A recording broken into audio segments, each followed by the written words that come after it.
Chris Smith is a local author. He's a teacher at a private school, and he helps run a youth group at his local parish and is a member of the Catholic Writers Guild. Now, book one of his Bonvida's Awakening series is about a humble farmhand, Atticus, who learns that he has the power to save the kingdom of Bonvida from its cruel ruler, but he doubts whether he has what it takes. And joining us to talk about it is new author Chris Smith. Hey, Chris. Hi.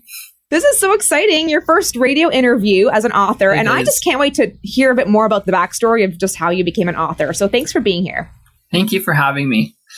So Atticus longs for adventure, and I think actually most young boys do, and that's really where the story originated. I think you being a young boy who loved adventure. So tell us the story of how you first thought this all up.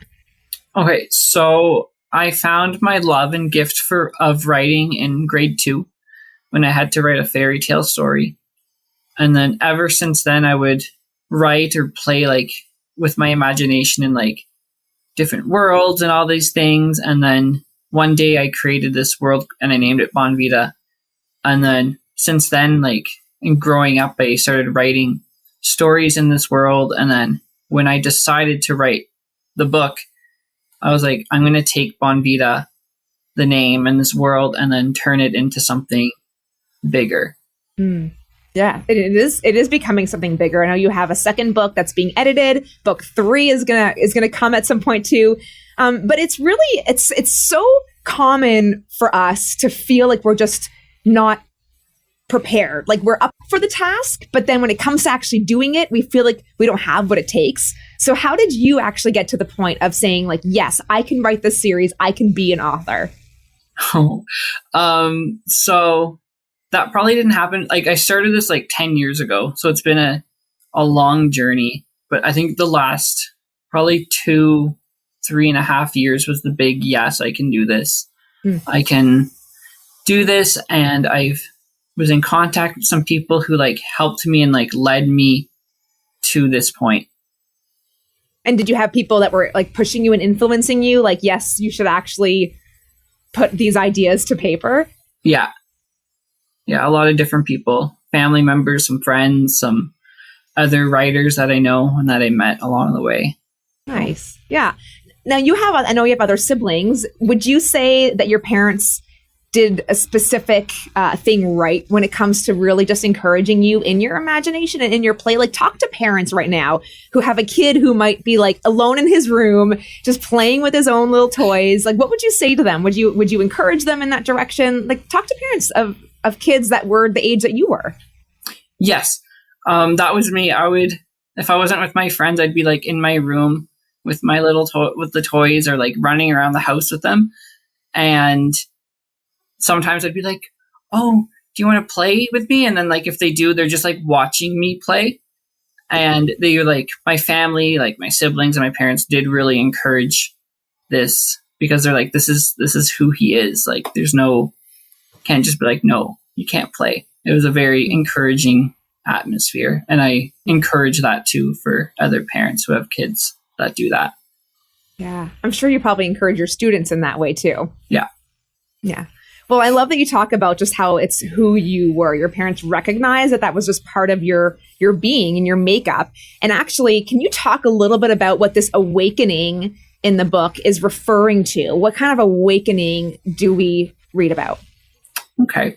So there's a few, actually. So I'll start with Atticus. So he learns before he learns it, so wakes up on his 18th birthday. He wants to be a knight. That's his like dream and he can finally do it.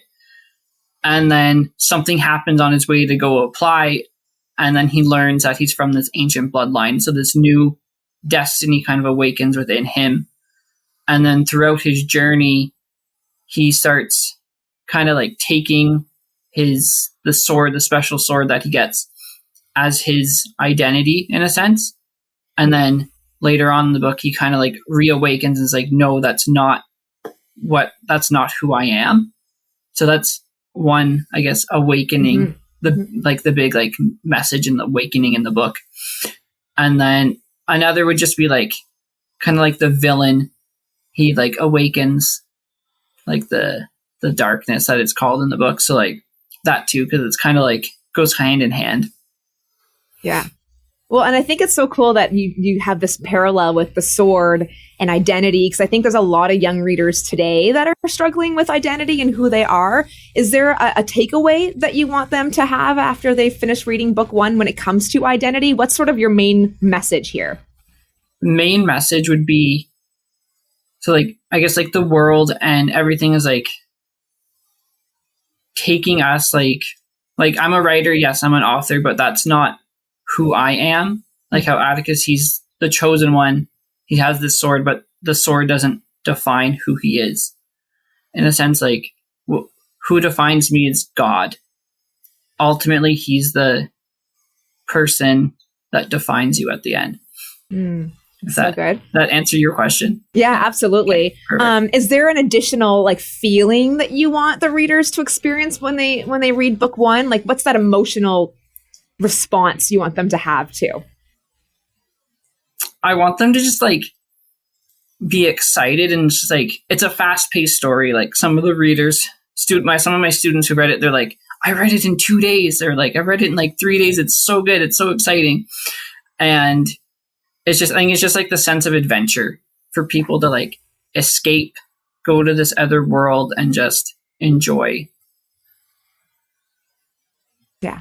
Is there a parallel that you've been drawing between Bonvida and our world? Are there some similarities or some differences that you were really intentional about? I never thought of that. I don't know. I never actually thought about like the parallels from our world and there. Actually interesting. Yeah.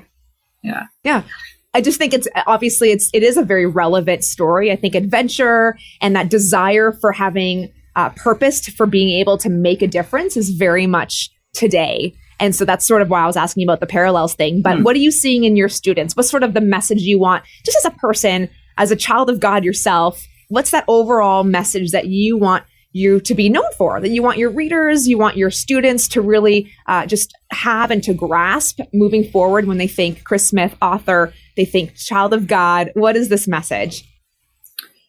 For the first book, I think it's like a child of God. You can use your God-given talents and abilities and strengths, and also like relying on the others around you to help you further your journey and your growth. I love that. That's so good. Yeah. Awesome. Well, tell us a little tiny bit about how we're going to start book two, or at least what we can expect from book two.